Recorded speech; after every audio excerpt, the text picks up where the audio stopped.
साथियों नमस्कार, आदाब, सत श्री अकाल, जय भीम, जोहार। आज की इस चर्चा में पुनः मैं आपका स्वागत करता हूं। और जो चर्चा हम अभी जो करने जा रहे हैं साथियों, चूँकि अभी देश और दुनिया में क्रांतियों का दौर चल रहा है। अभी आपने देखा नेपाल में एक जन आंदोलन और एक क्रांति हुई, सरकार का तख्ता पलट दिया और जनता सड़कों पर उतरी। प्रधानमंत्री को त्यागपत्र देना पड़ा और नेपाल छोड़कर भागना पड़ा। कहते हैं दुबई है, वो चला गया। वित्त मंत्री को सड़कों के ऊपर फुटबॉल बना दिया। पूर्व प्रधानमंत्री के घर में आग लगा दी गई, उनकी पत्नी को जला दिया गया। खूब बवाल मचा। सोशल मीडिया के ऊपर बहुत सारी यानी कि एक तरह से वीडियो और तस्वीरें आई। आप लोगों ने भर भर के जो है वो उनको शेयर किया। आंखों से आपने उनका ज़बरदस्त आनंद लिया। और फिर उसी की परिणति के रूप में अब फ्रांस में भी ऐसी जो है एक और जन क्रांति का, एक आंदोलन का आगाज हो गया। और जिस प्रकार से नेपाल में जेनजी यानी जो युवाओं के द्वारा जो आंदोलन किया गया और सरकार को उखाड़ फेंक दिया गया, संसद भवन को जला दिया गया, गोदी मीडिया का दफ्तर है वो फूंक दिया गया। और सरकार के खिलाफ ये इस प्रकार का एक जो असंतोष था, ये असंतोष केवल यानी कि एक तरह से इसलिए नहीं था कि उन्होंने सोशल मीडिया को बैन कर दिया, बल्कि पिछले एक लंबे समय तक ये देखा गया कि अब तक जितने प्रधानमंत्री बने उनमें 28 प्रधानमंत्री है वो केवल और केवल उच्च वर्ग से थे, यानी ब्राह्मण और जो क्षत्रिय समुदाय से थे। आम जन की स्थिति है वो बड़ी दयनीय थी। वो कई प्रकार के संकट और कष्टों से गुजर रहे थे। उनकी मांग और उनके हक और अधिकारों की अवहेलना सरकार कर रही थी। और इसी का संयुक्त असंतोष जो है वो नेपाल की क्रांति का मूल माना जा सकता है। अब यही जो बात है वो फ्रांस में भी देखने को मिली है। और फ्रांस में यानी कि एक तरह से जो है वो आंदोलन भयंकर जो है वो हुआ। और उसकी परिणति के रूप में जो है वहाँ के प्रधानमंत्री को त्यागपत्र देना पड़ा, यानी प्रधानमंत्री ने संसद में, वहाँ की पार्लियामेंट में जो है विश्वास है वो खो दिया। और ऐसी स्थिति में यानी कि एक तरह से जो है अब नए प्रधानमंत्री जो है वो चुने गए हैं। यानी बहुत कम समय में 4 प्रधानमंत्री है वो फ्रांस में बदल दिए गए हैं। अभी ये 5वें प्रधानमंत्री ने शपथ ली है। राष्ट्रपति जो मैक्रों है उन्होंने 5वें प्रधानमंत्री को शपथ है वो दिलाई है। सेबेस्टियन लेकोर्नू जो है वो अभी फ्रांस के जो है वो प्रधानमंत्री है वो बने हैं। तो ये जो स्थिति है वो फ्रांस में यानी कि एक तरह से अभी देखने को मिली है। और किस वजह से वहाँ पर जो है वो ये आंदोलन भड़का है। प्रदर्शनकारियों ने कहा है कि ब्लॉकनोस टोट यानी सब कुछ ब्लॉक करें, ये हर चीज़ को बंद कर दें के नारे के साथ देशव्यापी ये विरोध आंदोलन है वो शुरू हो गया है। ये आंदोलन भी आर्थिक कठिनाइयों, बजट योजनाओं में जो है वो बजट में कटौती, योजनाओं में जो है वो कटौती, सार्वजनिक सुविधाएं जैसे स्वास्थ्य, शिक्षा आदि में यानी कि एक तरह से जो है वो कटौती, और राजनीतिक अस्थिरता के विरोध में ये जो है वहाँ की जनता ने आंदोलन किया है। आंदोलन में जो भूमिका रही है वो सोशल मीडिया की रही है। और इसमें भी जैसे मैसेजिंग ऐप, टेलीग्राम आदि पर जिस प्रकार से यानी कि एक तरह से प्रतिबंध लगा और शुरू यहीं से हुआ और बाद में जो है ये बड़े पैमाने पर है वो फैल गया।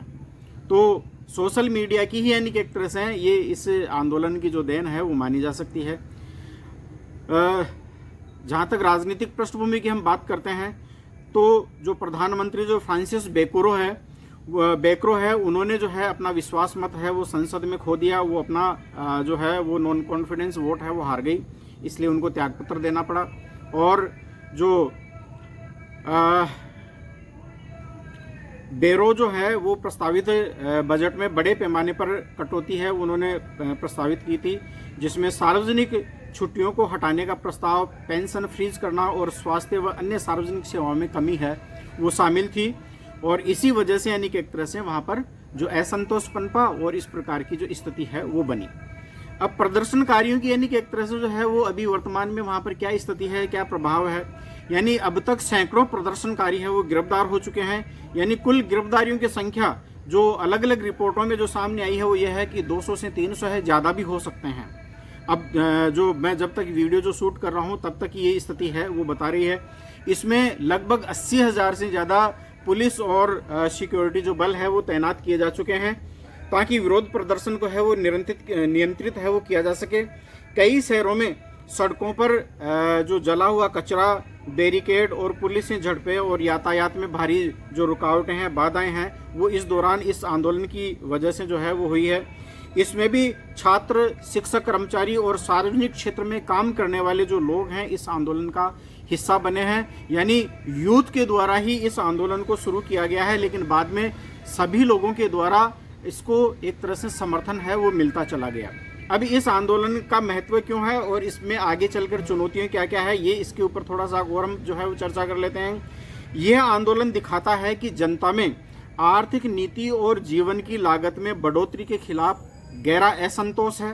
राजनीतिक अस्थिरता, जब जब सरकार विश्वास मत हारती है तब तब नई सरकार बनना और जनता का भरोसा बरकरार रखना कठिन हो जाता है।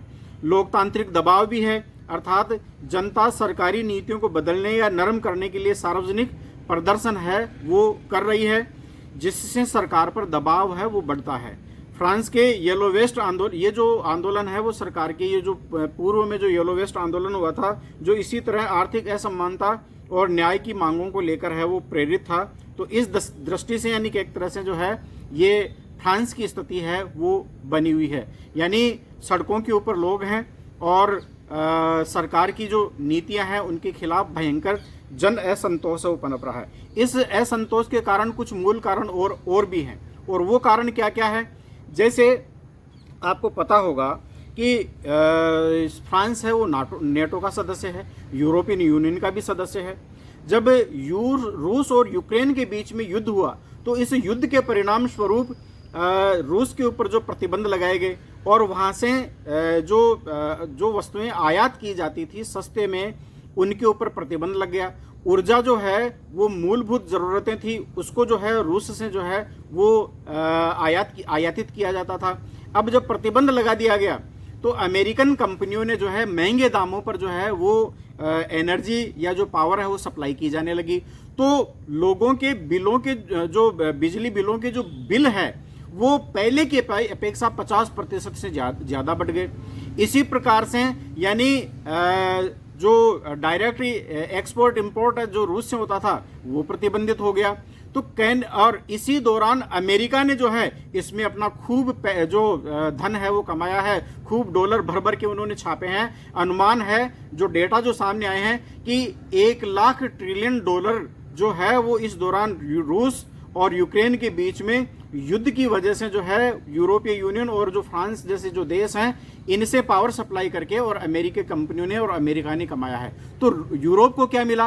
अच्छा, दूसरी बात यह है कि इस रूस यूक्रेन युद्ध में नाटो का सदस्य होने के नाते जो पैसा और जो हथियार हैं वो भी इसको जो है मुहैया करवाने पड़ रहे हैं। तो ये भी एक तरह से अतिरिक्त जो दबाव है वो फ्रांस के ऊपर था। तो इन बातों ने जो है वो फ्रांस में इस असंतोष को इस स्तर पर जो है वो बढ़ा दिया है। अब ऐसी स्थिति में यानी कि एक तरह से जो है अब आगे क्या होने वाला है और इसके बारे में भी थोड़ी सी चर्चा कर लेते हैं साथियों कि संभावित स्थिति है वो क्या होगी। जहाँ तक अब नई सरकार जो बनी है, राष्ट्रपति मैक्रों ने जो सेबेस्टियन लेक्रोनू को जो है नया प्रधानमंत्री बनाया है, तो इसके ऊपर जो है कई प्रकार की जो दबाव हो रहेगा। लेकिन आंदोलन ये दिखा रहा है कि जनता के गुस्से को केवल चेहरा बदलने से शांत नहीं किया जा सकता।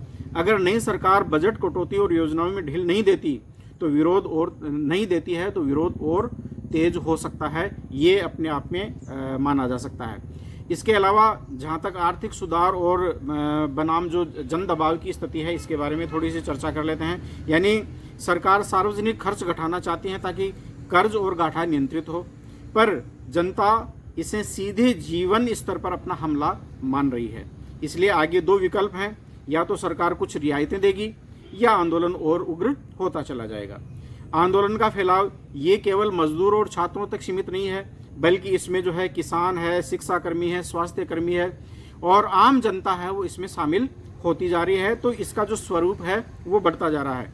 अगर यूनियनों और विपक्षी दलों ने इसको अगर खुलकर समर्थन दिया तो ये येलो वेस्ट यानी 2018 में जो आंदोलन हुआ था इस प्रकार का स्वरूप धारण कर सकता है।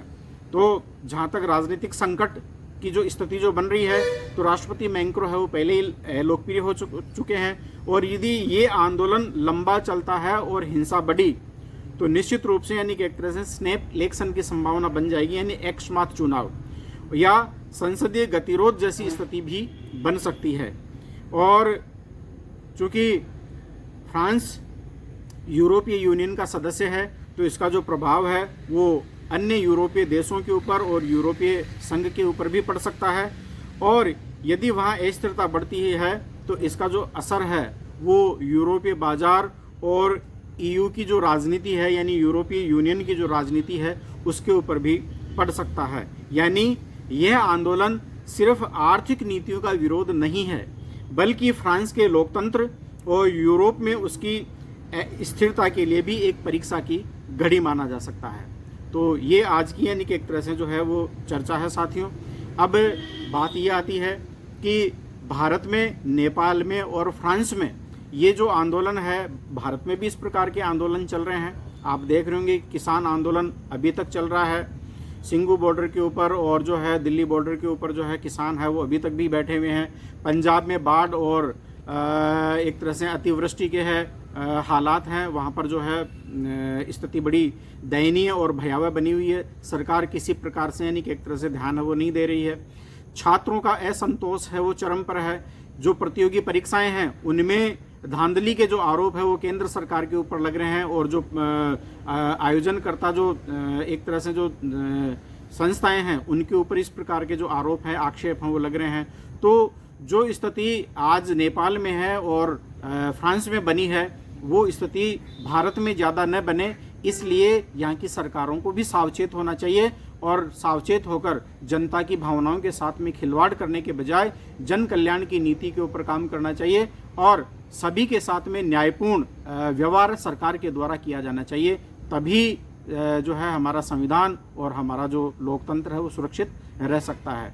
और इसी अपील के साथ में कि साथियों, आप संविधान, सत्य, विज्ञान, मानवता, मानवाधिकार और अंतर्राष्ट्रीय कानूनों में विश्वास करते हैं, आप विश्वास करते हैं इक्वलिटी, लिबर्टी, फ्रेटर्निटी और जस्टिस में, और साथ ही विश्वास करते हैं ज्ञान, विज्ञान, मानवता में, तो आप अम्बेडकर पार्टी ऑफ इंडिया को चुनें, उसके सदस्य बने, और साथ ही साथ जिस रूप में भी आप पार्टी को सहयोग तन मन धन से कर सकते हैं करें। साथ ही साथ मैं अपील करना चाहूँगा कि यदि आपको वीडियो आया है, आपको वीडियो पसंद आया है, यदि आप हमारे विचारों से सहमत है तो वीडियो को लाइक करें, चैनल को सब्सक्राइब करें और ज़्यादा से ज़्यादा इसे शेयर करें। बहुत बहुत धन्यवाद साथियों।